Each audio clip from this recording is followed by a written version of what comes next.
Okay, so in this video we are going over another factoring trinomial example. So we're still dealing with an example where our leading coefficient is just a 1. That makes the factoring that much more easier for us. Now, one thing that we do need to keep in mind before we do go to factoring into our two binomials is that we do always need to check to see, do we have a greatest common factor? Can we factor something out of our polynomial?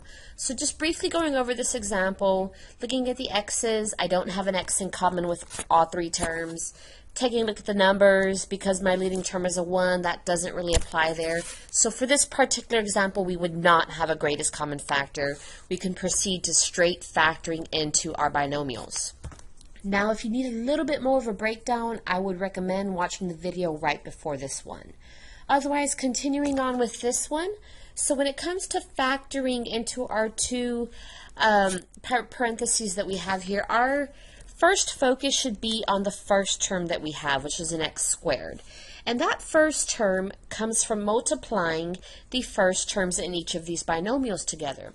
And the only way to get an x squared is by taking x times x. That's the only possible way that we can get x squared.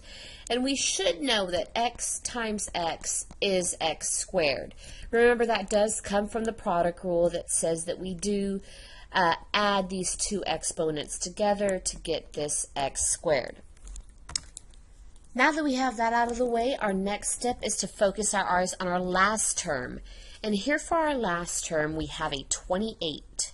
So what we need to be thinking about is, what are all the possible combinations of factors that would give us 28? So what can be multiplied together to get 28? Well, let's see. 1 times 28, 2 times 14, 3 doesn't go into 28, 4 goes into 28 7 times, and that is it. So remember, what we need is we need the combination of numbers that's going to multiply to get 28, but add or subtract to get our middle term, which in this example is a -3. So taking a look at our three combinations, the only one that would get that is the 7 and the 4, because 7 minus 4 is 3. Now again, remember, it doesn't matter where you put the 4, where you put the 7, so I'm just going to go ahead and put the 4 here and the 7 there, and what we need to focus on is, where do our signs go?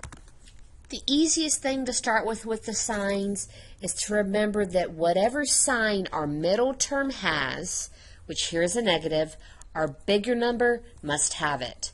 So 7 is bigger than 4, which means the negative is going to go with the 7. So then we need to figure out, okay, well, do I have a plus or a minus over here? And what we need to do in order to figure that out is remember that these two numbers must multiply to get -28. So if I need to multiply these two together to get a -28, well, is it a -4 and a -7 that gives me -28? Or is it the +4 and a -7 that gives me the -28? Now, in order to get a negative here, these have to have different signs. And since the negative is here with the 7, the plus must be with the 4. And double check just to be sure. A +4 times a -7 is -28, and a +4 plus a -7 is a -3, which works out perfect for us. Also remember that when it comes to factoring, we can double check our work by multiplying our binomials back out together.